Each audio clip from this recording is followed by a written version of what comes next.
All right, hi everyone, welcome back to Go Chapa's YouTube channel. We are so excited to be back. We took a little bit of hiatus, but we are back. And today we have an amazing guest who is an OG in the crypto space in the country. And we're so excited to have him here, to have him make time to come and share gems and share his journey in the industry. So, ladies and gentlemen, drum rolls. Introduce yourself, Frank. Hello. Thank you for having me here, Faith, and Go Chapa. My name is Frank Deya. I am business developer, educator, community builder in the Web3 blockchain crypto space for a while now. Yeah. And I'm pleased to be here and happy to share my journey through the years. Interesting. Now, Frank, I'm sure anyone who will see the thumbnail on this video will want to know, Frank, he's such a pillar in the blockchain space in Kenya. How did he start? How did you start? How did you stumble upon blockchain and crypto? Now, my journey starts around 2016. I have a very close friend of mine to date. We were in high school together. We were literally desk mates sitting next to each other, and in the dorm we were decker mates. So he sleeps on the upper deck, I sleep on the lower deck, and we used to spend a lot of time together. Yeah. And he's a techie par excellence. Yeah. He usually prefers maintaining a very low profile, and that I respect and I understand why. Yeah. So around that time in 2016, we were hanging out quite a lot. Yeah. And then he just started telling me about this technology called Bitcoin. I wasn't grasping anything at all that he was explaining because it was still very technical. It was just completely new. But one thing I remember, which he kept insisting and saying, because I even remember exactly where we were standing while he was telling me about it, was that you just start accumulating small bits of it, just buy small bits of it. That was in 2016? That was in 2016. So I'm still not grasping what he's saying. And then since he's very technical, he didn't have a way of bringing it down to a level I could understand. As first of all, non-techie, and also being very green in Bitcoin. Yeah.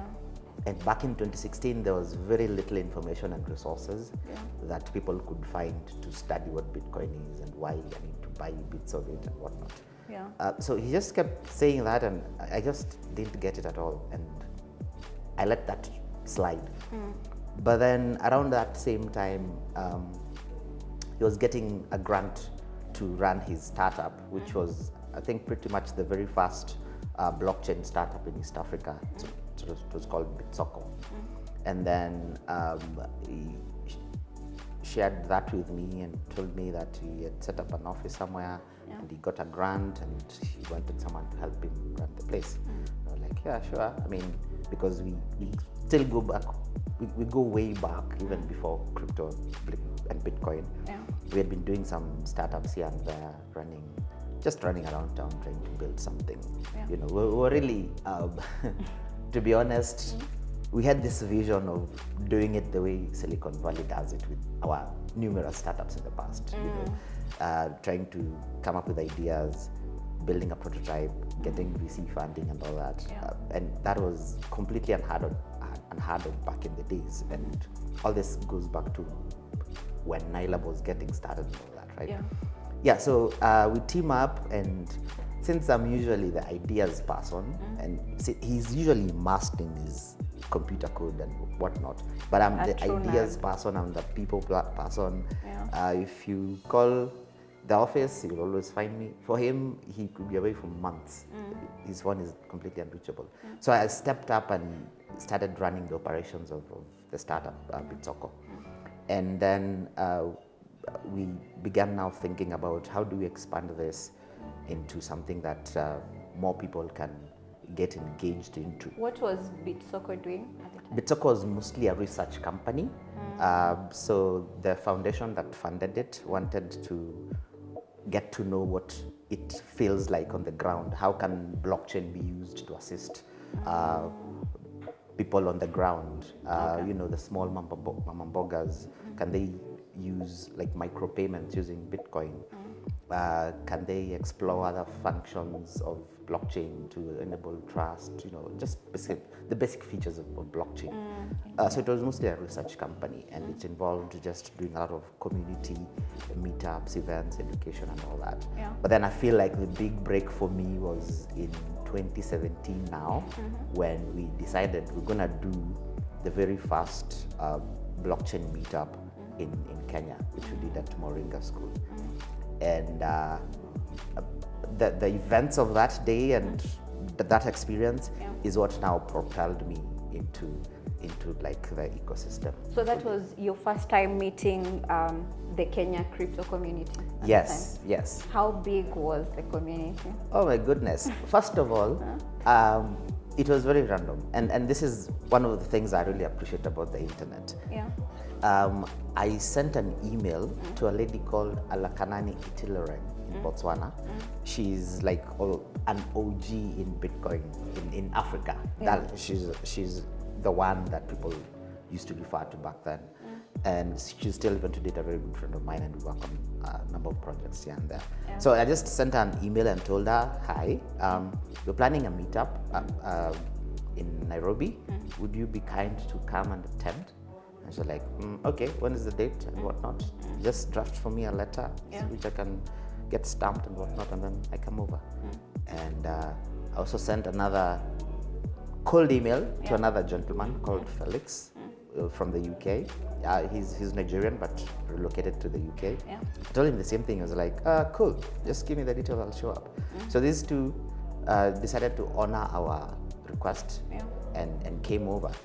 And then we put this together, not just as a meetup, but like a conference, a full day conference, because we had set aside, you know, even sufficient funds to basically cover everything throughout the day until evening. And we marketed it across socials and told people, made calls and whatnot.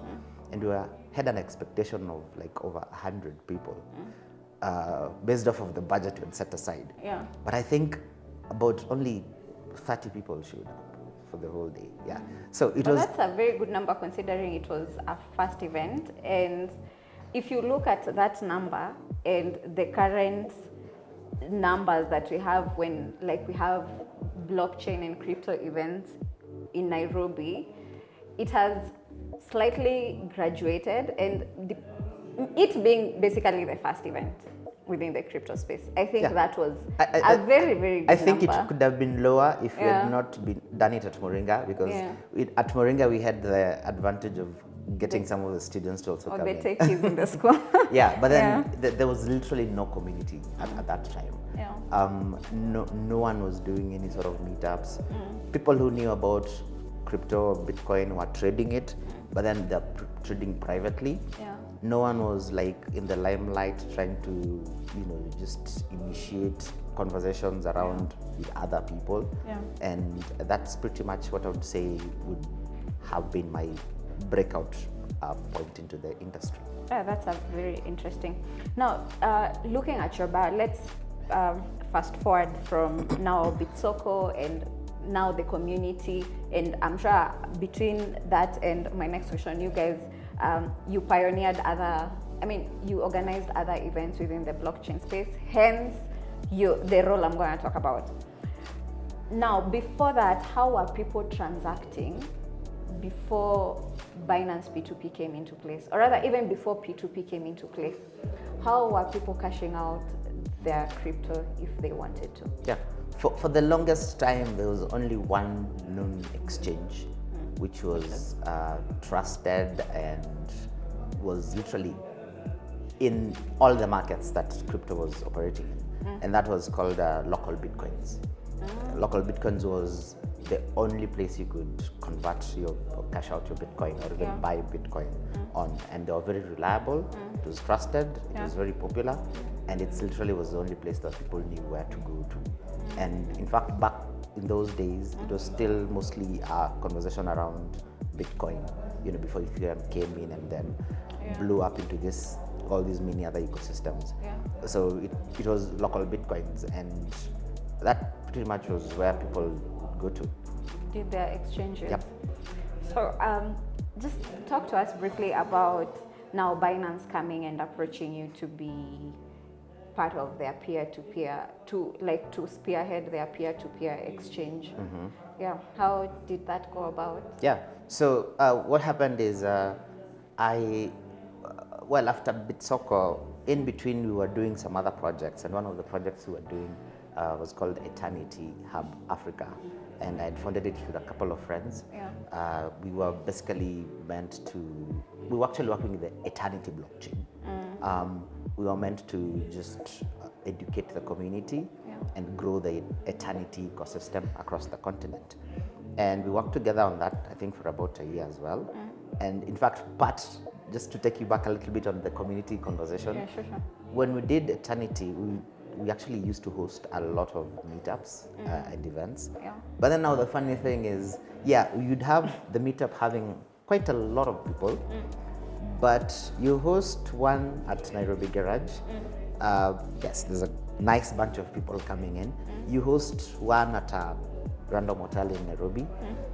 The same people come in. Yeah. Yeah. So, and it used to be just the same faces. So we just got to know each other. But then it was a way of also supporting each other. And every new event we would do, there would be like maybe an increment of 2-3 more new faces. Yeah. It grew very slowly. Yeah. But then it was mostly the same guy, Yeah, same it's guy, the all same. the time. Yeah. And then I don't know if I lost my train of thought on the question. Binance now.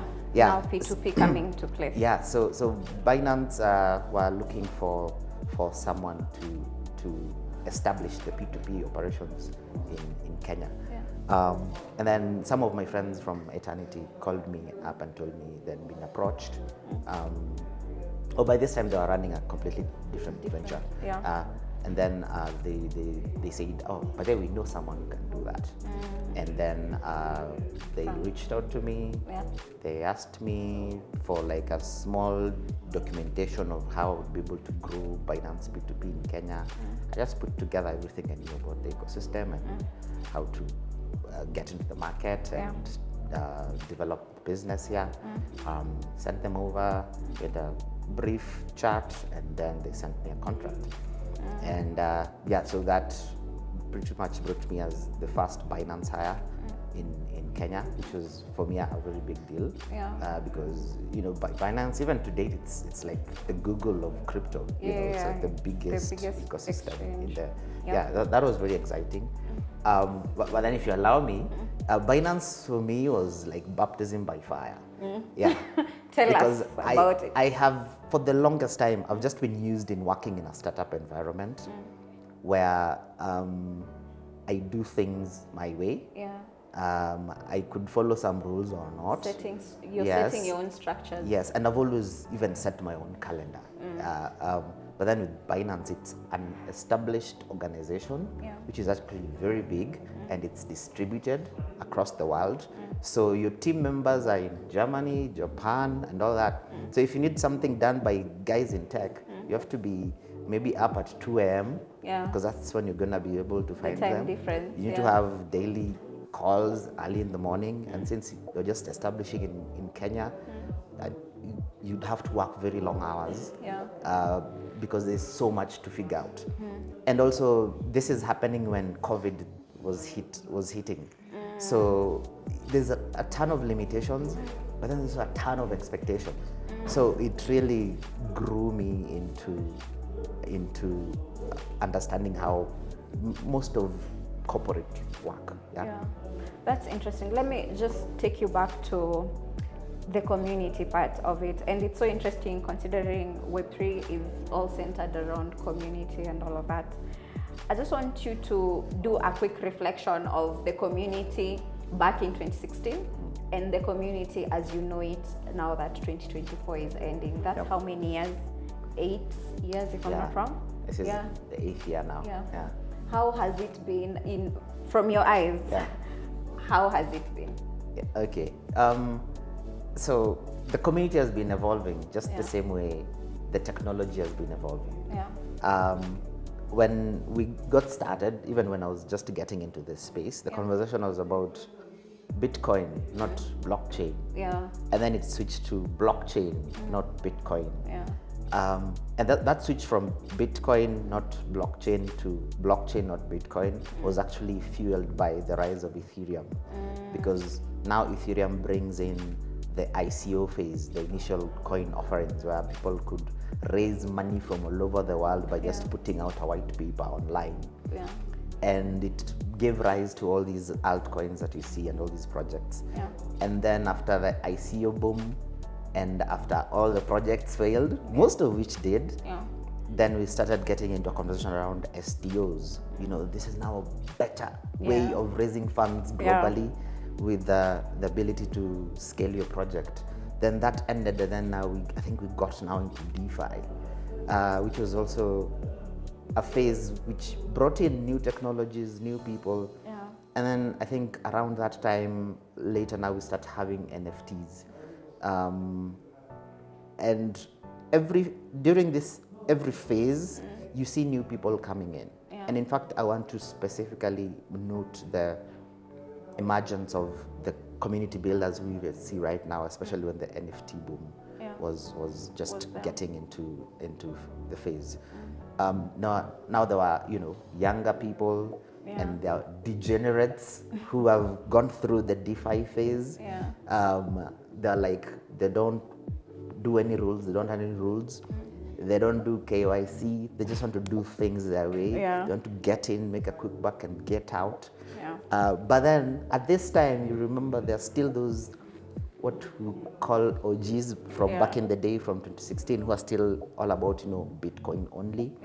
Just hold your coins, don't sell.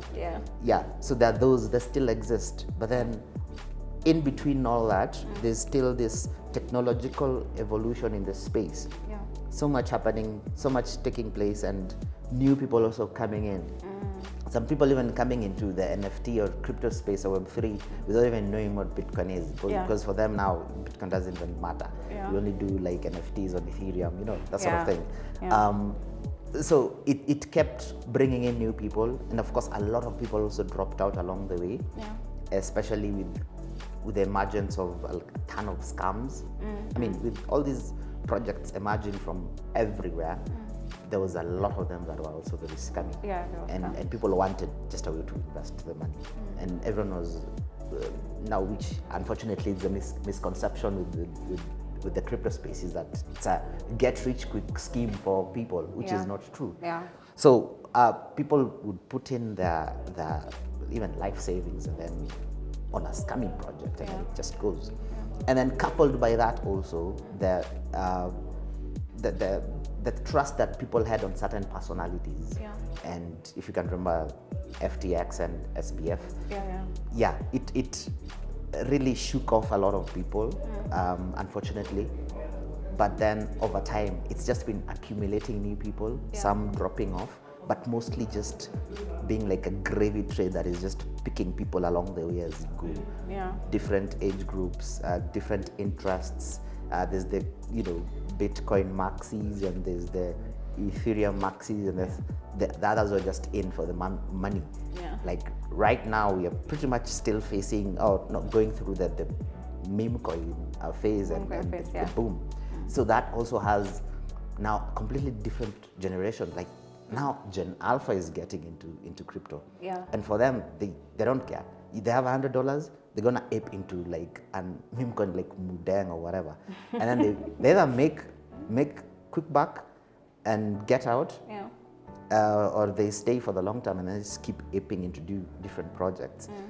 So one fundamental thing now that the community has been going through, which I think I've noted, is that younger people are more into the industry, and they're the ones who are driving the adoption. And this is literally what they know. They've just grown up into it, with those quick cycles happening very fast. And like, for example, if you are to study the history of Bitcoin from like maybe even 2016, it grows but slower. But now with like meme coins and DeFi, it's like overnight millionaire kind of status possible if you ape in early, right? That sort of thing. So it's mostly now younger people driving the narrative. Yeah, which is so interesting because they have the influence in the market. And also to just circle back to what you said, like now the technology is it's evolving and tapping into different industries. Talking about NFTs, it's tapping into the creative industry. Talking about DeFi, it's tapping into the finance industry. Now let's talk about the industry that you're in, which is blockchain technology tapping into the gaming industry, which I find so interesting, to be honest. And it's also very alarming that there's no much information out there, considering gaming is a very big industry as we know it to be. So tell us about what Bitcoin is, and also just the understanding of people getting into gaming and betting with Bitcoin, considering there's the gradual adoption of crypto and Bitcoin as we know it, and then there's this huge massive gaming industry where people are betting in fiat and they are making money. But now these smart people who they'll want to integrate crypto and gaming. Just tell us about that. So first of all, Bitcoin celebrated its 10th anniversary earlier this year. It's 10 years? Yes, it's been around for 10 years. Oh, that's interesting. And it's literally one of the very first gaming and casino sports book platforms that integrated Bitcoin. So you could place bets with Bitcoin. Yeah, that's interesting. So that was still very new back in the day. But then it's been around for that duration. And Bitcoin essentially... I didn't know it's 10 years. It's been now, we're getting into the 11th year. So Bitcoin is a gaming platform, sportsbook, casino, that enables people to place the bets using cryptocurrencies, key of which is Bitcoin. And now they're also integrating other tokens, of course, evolving with the time, all these new currencies coming up. And we operate globally on regulated markets, and we run one of the most reliable, trusted, and efficient platforms in the gaming space. Now, of course, the ones that are more known, like you said, they operate on fiat, which is still more common to a lot of people. So Bitcoin still has that sort of niche of attracting Bitcoin or crypto-specific players, and there are certain advantages to that. You know, it's still with crypto, it's faster, it's like more reliable and easier for you to just top up your wallet or your account and start playing.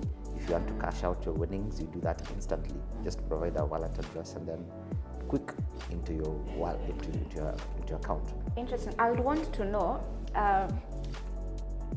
betting in the Kenyan market. It's very huge in fiat.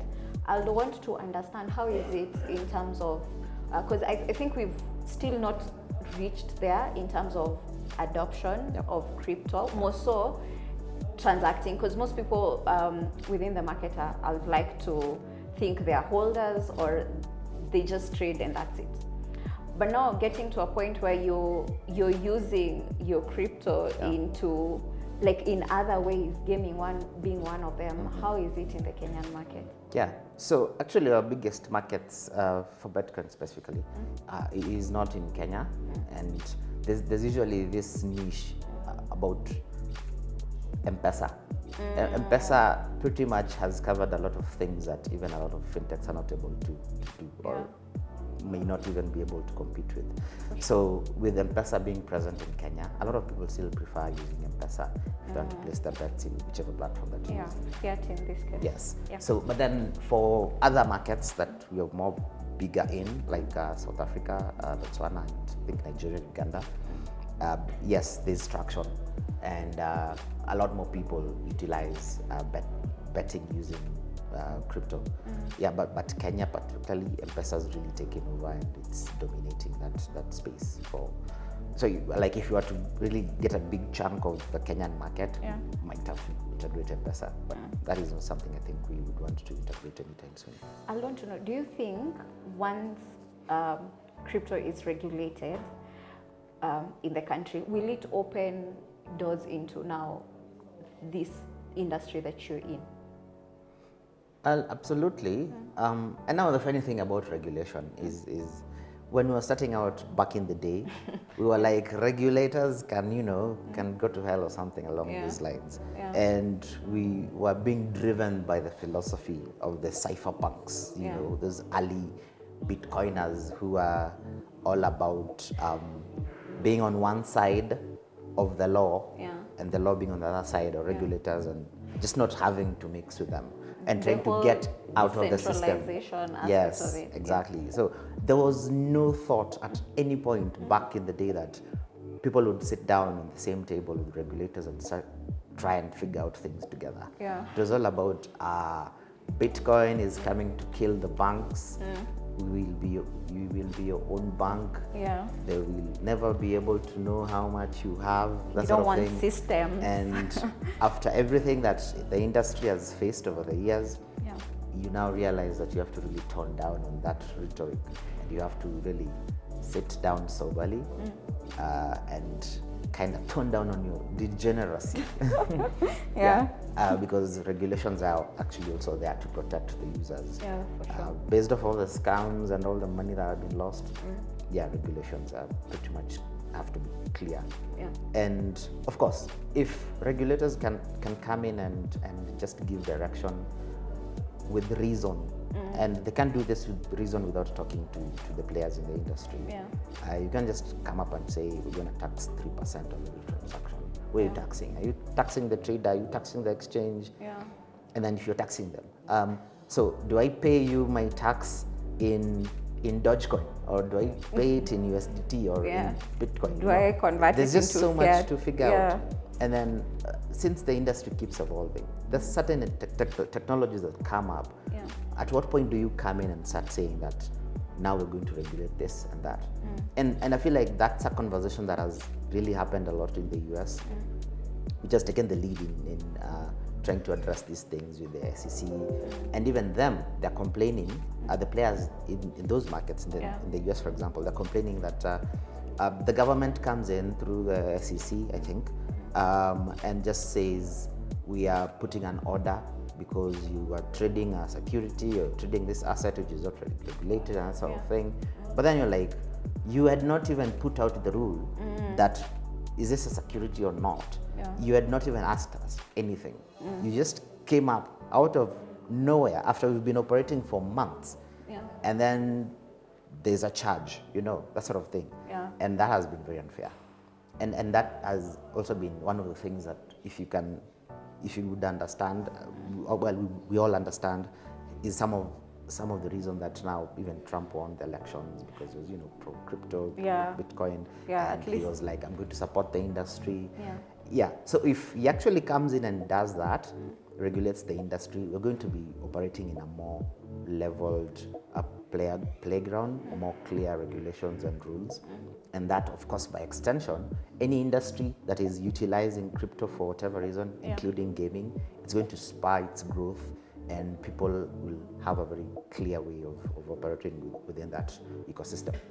That's very interesting. And we really hope that the markets will be regulated soon. At least we're seeing some light at the end of the tunnel. The fact that we're having this conversation, the fact that we know there are policies that are being discussed, that's a step. Considering from 2016 to now, it for sure it has taken time, but we know. I personally feel like, for example, in our market, it's like we're not being very proactive on that. We're pretty much going to end up maybe copy-pasting whatever the US laws put together, and then just paste it and try and work with them here, which is, I don't know. I'm not very confident about us taking that initiative to put together laws that are custom to our market. Are you confident in the government doing that? Now that's the problem. The issue comes with our government, not even because if it were up to the crypto community in the space, I'm sure we will, because we have proper understanding, Yeah. we have professionals, and they will come up with laws that are, you know, not only beneficial to them, but laws that will cut across all the industries and laws that will help us progress, not just copy pasting as you're saying, Yeah. but as we know, not bashing us as Africans, more so as Kenyans, but I think we don't like to work and we just like copying what the West is doing and just implementing it here. But I think I would wish that we will do it differently. Yeah. with Yeah, I also personally just hope there's goodwill from government. Yeah. So when you say not bashing the African governments or Africans, Yeah. it's really not bashing them, but based off of experience Yeah. and how things operate. Yeah. It just shows that there is no goodwill from governments, Yeah, for sure. and that's unfair. Yeah. And we will be losing out on every future technologies just because we didn't put our house in order, unfortunately. And I hope that doesn't happen. Yeah, I really hope that does not happen. More so mostly I think if, first of all, if we approach them with the understanding of what blockchain technology can do Yeah. and how we can be able to curb corruption. And now we're just cutting their two loopholes. Yeah. With that, I don't think they can even implement it. But that's the only, like, we're coming with receipts of how we can be able to progress as a nation, how we can be able to, you know, cut certain, like, this bad vibes from spreading, and, you know, with elections, with all these things. And that's the in unfortunate different bit industries. about the unfortunate bit about trying to streamline operations and create efficiency and accountability is that if you're benefiting from chaos, we want that chaos. You want the chaos to progress. To keep progressing and to sustain it. Yeah. But if you know that we're going to switch the system to something that is more open, you'd want to shut it down. Yeah. You'd want to frustrate its progress, development, or even its integration. Yeah. So that's unfortunate, but I want to be confident and hopeful that something changes, because I'm so sure with all the frustration that a lot of, especially young people, are going through, honestly, something will have to give. Yeah. But anyway, thank you so much, Frank. I'm sure we can catch you on Formal Weekly. Yes, Formal Weekly on X. Yeah. I still call it Twitter though. Yeah. We all call it Twitter. And my personal account is at Frank Deya. Yeah. So happy to talk to people, partner, and just to build the community around this industry. Interesting. Thank you so much, guys, for tuning in. I know it's a long one, but it's a very interesting one. So keep it tuned. Thank you, Frank, for gracing our invite. Thank you very much. It's such a lovely time having a conversation with you. I appreciate it. Thank you, guys. Bye.